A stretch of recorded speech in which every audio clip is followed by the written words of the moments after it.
This morning, we have new information for you about a deadly shooting last night in Aurora. Thanks for joining us. I'm Corey Rose. And I'm Jordan Chavez. 3 people were shot, and we now know that one of them is dead. 9 News reporter Brianna Fernandez is live at the scene of the shooting. Brianna, good morning. Hey, good morning, Jordan and Corey. Yeah, that is the latest information that we have from Aurora Police. We know that this all unfolded right here at this parking lot that you're seeing over my shoulder, just off Havana and Mississippi. It was a very different scene, very different than what we're seeing this morning. So take a look at your screen. We know this was a very active scene. We had police here, Aurora Police. We had crime scene tape, and police were really focusing their investigation around this parking lot and 2 white SUVs parked in front of the King Supers. Aurora Police say this all unfolded just after 8:30 last night. Officers arrived and found 2 adult men who had been shot. One of them was found dead in the parking lot. The second was taken to the hospital with life-threatening injuries. And then a third adult victim, a woman, was not at the scene, but she arrived at the hospital with a gunshot wound. Police say her injuries are serious, and they believe the suspect or suspects are known to at least one of the victims, but it's still unclear the exact connection. Now, as of this morning, no arrests have been made and no further information has been released from the Aurora Police Department. We did email them early this morning around 3 a.m. We're still waiting to hear back to see what led up to the shooting, how those victims are doing, the ones that are in the hospital, and if they have any more information about a suspect or suspects. But they haven't heard back yet from Aurora Police, but they're asking if you have any information, if you were around this area, if you saw or heard anything, you're asked to call Crime Stoppers, and we have that number at the bottom of your screen. For now, I'm live here in Aurora. Brianna Fernandez for 9 News. Brianna, thank you. All right, let's take a live look outside right now. This is at the Eisenhower-Johnson Tunnel. Again, we talk about like the 2 sides of the tunnel. Up in the high country right now, it has been snowing overnight. The resorts that are still open, getting a fresh layer of powder. Down here in the metro area, it is such a different story today. We are going to be drier and a lot calmer. That's right. Looking at a few showers later this afternoon, but not nearly what we saw yesterday. Let's get a closer look at that forecast with senior meteorologist Chris Bianchi. Chris, good morning. Good morning. Yeah, you're exactly right. It's going to be a bit drier today for us across the Denver area, certainly compared to yesterday. Eastern Plains, boy, was it rowdy. But right now, 50 degrees for us here in the 9 News backyard, about 25 feet away from me to my right. That's where that sensor is taken from here at Spear in Logan. But very different situation for us in the high country. This is at the Alpine Visitor Center, about 11,000 feet up. And that's where that snow is a-flying on this Thursday morning. That snow starting to gradually fizzle on out, and it's more concentrated here really east of the Continental Divide. That's where we're seeing that heaviest snow from the Rocky Mountain National Park area down to the Eisenhower-Johnson tunnels. That's where we're seeing that snow. Now, of course, here in Denver, no snow for today, and it's mostly sunny. We get those downsloping, those westerly winds. It'll be breezy at times, but those downsloping winds will get those temperatures up near 70 degrees under mainly sunny skies. After our cool start, temperatures will increase, but those clouds will increase a bit for us this afternoon with that, again, slim chance for an afternoon rain, shower, or perhaps a brief sprinkle. Then, as we look ahead at next week, or specifically Sunday and Monday, that's when our next storm system of note moves its way into the picture.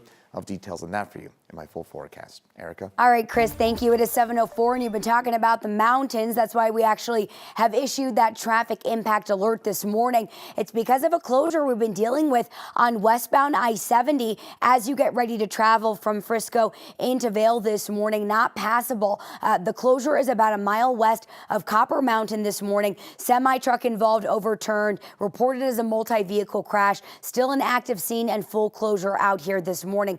Again, we've been dealing with this since we got on the air talking traffic at 5 o'clock, and I do not have word as to when things are going to reopen. That's not the only mountain crash. We do have one in the Bakerville area, little lower impact. It's not a full closure, just that right lane is blocked off. We can see emergency crews out here. So one lane open and moving relatively fine. I wouldn't say it's causing any major backups there, but it is slick. Please let that be your warning to give yourself some extra travel time and be careful traveling through the high country. Southbound I-25 delays at 58th Avenue, typical 270 eastbound delays in Commerce City at York Street. Let's take you over now to our map and just run through where these trouble spots are. That's the Bakerville crash. This is the closure in the Vail area on westbound I-70. Travel for you in the metro. We've got a ramp crash this morning. It is from eastbound Highway 36 ramp to southbound I-25. We also have a lot of congestion in the north North Washington area. Southbound I-25 delays, westbound 76 delays into the Berkeley, Arvada, Wheat Ridge area. Right now, it does look like a new crash just popped up on I-70 this morning. We are flirting with about a 13-minute delay on westbound I-70 across town between E470 and 76. Erica, thank you. In about an hour, the man accused of a hit and run before driving his truck onto Folsom Field is set to be arraigned. This all happened last September. Boulder police say witnesses saw Carl Haglin involved in several hit and run crashes. Officers tried to stop him, but backed off until campus police spotted him. Campus police say Haglin eventually crashed through a gate to drive onto Folsom Field. That's where police say he got out of his truck and then surrendered. The whole thing caused about $150,000 in damage. No one was hurt. Haglin's arraignment is set to start at 8:15 this morning in Boulder County. This morning, the Aurora Police Department is inviting community members to weigh in on their most recent consent decree report. The decree was put in place after Elijah McClain's death, and a state investigation found patterns of bias and excessive force in Aurora policing. The new report says that the city is making real progress, but there is still work to do, especially around racial bias and how officers document stops.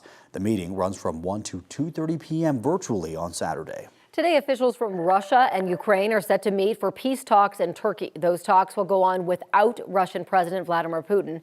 The Kremlin confirmed that early this morning. President Trump spoke about Putin not being there earlier in Qatar. I said, I don't think he's going to go if I don't go, and that turned out to be right. But we have people there. Marco, as you know, is doing a fantastic job. Marco's there, Secretary of State, and we have people there. But I didn't think it was possible for Putin to go if I'm not there. Putin not being there means he and Ukrainian President Volodymyr Zelensky will not meet face-to-face for peace talks. Both countries have not held direct talks since Russia invaded Ukraine more than 3 years ago. Boeing has secured a deal with Qatar for up to 210 jets worth $96 billion. The White House called it the largest order that Boeing's ever received. This factors into the more than $243 billion in economic deals between the U.S. and Qatar.